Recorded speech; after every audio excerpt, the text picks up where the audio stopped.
女人瞪大双眼躲在墙后，不敢发出丁点声音，只因一个戴着面具拿着斧头的男人正在追杀她。她紧张的已经停止了呼吸，两人仅有1墙之隔。男人平波缓进，下一秒，等他再次醒来，发现自己被关在了烤箱里，可无论他如何挣扎都无济于事。于是女人在高温的烘烤下渐渐发出滋滋的声音。感恩节当天，莱特商场正在做零元购活动，前100名可以免费获得很多东西。可下一秒，无数活人像是一群饥饿的丧尸向商场冲来，但商场的大门是锁死的。可疯狂的人们直接冲破了商场的大门，并撞倒了开门的保安。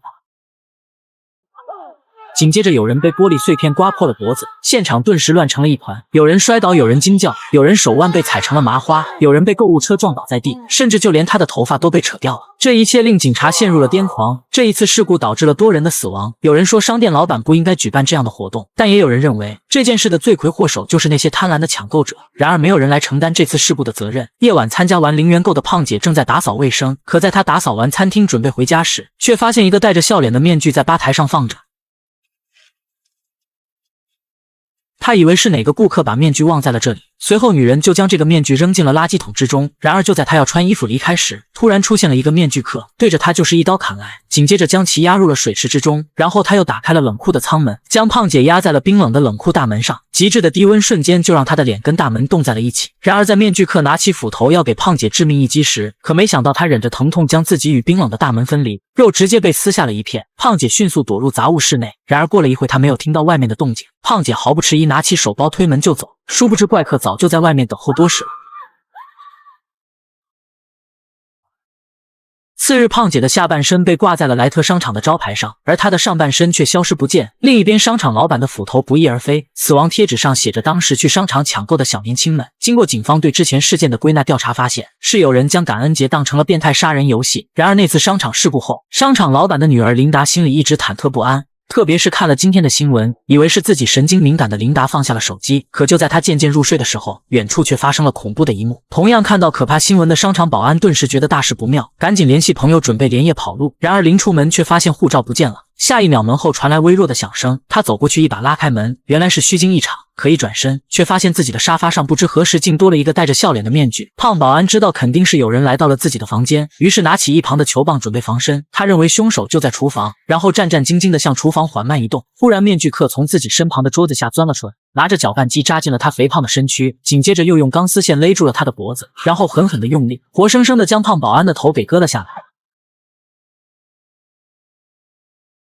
可没想到面具怪客竟然还是个爱猫人士。当琳达睡醒过后，发现手机上多了一条消息，保安的头颅和胖姐的上半身都被摆在了餐桌上。于是琳达知道这件事不能再被拖下去，然后来到警局将具体的情况告诉了警长。而警方早就发现了那个怪异的社交账户，并且就在之前还查找过账户的使用者，可使用者的手机一直处在关机状态，根本无法追踪到位置。而琳达告诉警长，当时在商场外起哄的那个男人是他的同学小白，并且要求警长去保护他。可此时的小白并不知道自己要遭遇毒手。小白坐在一旁欣赏女友的特别演出以及那火辣的身材，可没想到女友正在表演节目时，小白的脖子突然就被人旋转了180度，但是女友仍然沉浸在他的表演中。殊不知男友早就已经归西了，下一秒蹦床下伸出了一只长长的匕首。学校发生了这么可怕的事情，在警察来了之后自然就要停课，但琳达的闺蜜小红打算和男友在无人的学校里面做些奇怪的事情，可他们没想到才刚刚走出长廊，就被那个可怕的面具客给迷晕了。此时琳达在等小红和她的男友出来，可小红在短信上让琳达去更衣室一趟。琳达看了一眼外面的警察，心里有了一些底气，她边走边回复短信，却发现回复铃声竟然是从垃圾车里传出来的。然而当她捡起垃圾车里面的手机时，却在熄灭的手机屏幕里看到了怪客的倒影。好在琳达一个转身灵活躲开，这才躲过了这一劫。紧接着琳达连忙向着里面跑去，她躲到了学校的化妆间，这里有许许多多的假模特头，而琳达就藏在众多假人头的中间。面具客向着她躲藏的地方走来，越来越近。可是当琳达伸出手准备拿起一旁的剪刀自卫时，却不小心碰到了一旁的发胶喷剂。面具客闻声朝着这边赶来，机智的琳达用发胶喷剂突然袭击，给自己逃走创造了一个机会，然后拼命地向外面跑去。虽然琳达逃跑了，但是小兰就没有那么幸运了。回到家中，小兰正在收拾行李要去佛州，只因她待的学校不再安全，可她他却不知道楼下保护他的警察瞬间就被杀了。他的父亲发现不对劲之后也被干掉了。但就在他与琳达和小黑视频通话时，面具客突然出现在身后，直接捅破了他的耳膜，并且还与视频中跟琳达和小黑打招呼。小兰倒在地上后拼命地向外面爬去，可是面具客在他身后一把拽起。当琳达与小黑急急忙忙赶到时，还想要从面具客手中救回小兰。紧接着小黑举起手枪威胁面具客，然而面具客却拿着手机告诉他们，他们的2个朋友也在他手里。可琳达看到后更加激动，让小黑开枪打死面具客。可由于第一次用枪，小黑忘记打开了保险。就在小黑慌里慌张地找保险开关时，面具客打开了切割机，下一秒直接将小兰推到了上面，顿时血肉横飞，然后迅速地逃离了现场。琳达亲眼看见好友死在了自己的面前，此时的她已经被吓得呆住了。另一边，商场老板莱特已经坐不住了，虽然他想要取消感恩节游行，可警长建议让他们一家子当诱饵，在感恩节那天把面具客引出来。到了感恩节当天，街道游行如期举行，琳达一家作为游行的举办者，因此也成为了游行的主力军。然而就在下一秒，一个小丑突然出现，紧接着将火鸡的脑袋给砍了下来。而这个火鸡是琳达的好朋友小凡，顿时人群开始哇哇大叫，四散而逃。街上的游行队伍也乱成了一团，只因事情发生的突然，海盗船由于惯性向前猛冲了过去，男人当场被海盗船的球手刺穿了脑袋。而副警长护送琳达一家刚坐上汽车，就被小丑一枪干掉了。紧接着小丑扔出了一颗震撼弹，再一人一枪把车中的几人给弄晕了，然后开着警车带着他们一路畅行无碍。琳达的后妈在一阵瘙痒中醒来，怪客正在均匀地把酱料涂抹在她的身上，从脚面开始，然后就是大腿，接着到头上。而正在她疑惑面具客要干什么的时候，他又拿来了葱花和香菜，然后撒在了后妈的身上，还贴心地把香菜夹在了脚趾上。随后女人转过身来，可看到怪客竟然打开了一个烤箱，女人顿时想到自己即将要被烧烤，立马起身溜进了旁边的隔间。面具客拿着耙子四处寻找，而女人不敢发出半点声音。女人刚想转移阵地，可一个男人就向她倒了下来，女人大惊失色，可定睛一看是一具尸体，那是小白的尸体。怪客向着这边走来，按下闹钟之后，他就拿起耙子四处的寻找女人，殊不知女人就躲在房间的门板后面。紧接着女人又身手敏捷地躲到了楼上的房间，她想翻窗离开，可是没有想到窗户已经被木板钉死。她想翻找防身武器，却没想到在破旧的冰箱里面看到了一具女人的尸体。下一秒她睁开了眼睛，万万没想到这个尸体竟然还没有彻底的死去，但是她现在自身都难保，只能先将冰箱重新关上再说。等她再次找到地方躲起来的时候，却被面具客发现她地板上的脚印一直通往房间的桌子底下，这是女人故意留下的错误信息。而女人就躲在墙壁的后面等着面具客过来，然后偷袭。但是面具客却突然的走开，就当女人松了一口气的时候，下一秒耙子就从墙壁穿了出来，女人尖叫着逃出了房子。可是面具客怎么会让她这么简单就逃走呢？